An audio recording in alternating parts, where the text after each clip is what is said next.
আসসালামু আলাইকুম রহমতুল্লাহি ওয়া বারাকাতুহু।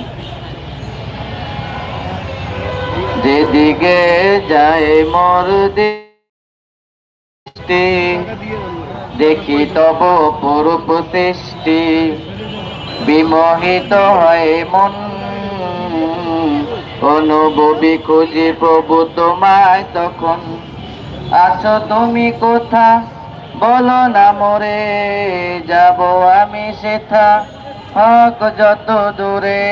আছো তুমি কোথা, বলো না মোরে, যাব আমি সেথা, হক যত দূরে।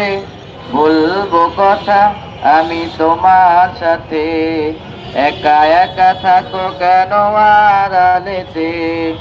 বলবো কথা আমি তোমার সাথে, একা একা থাকো কেন আড়ালেতে। চাঁদ মামা তুমিও কি আমার মতন, প্রভুর সাথে চাও করতে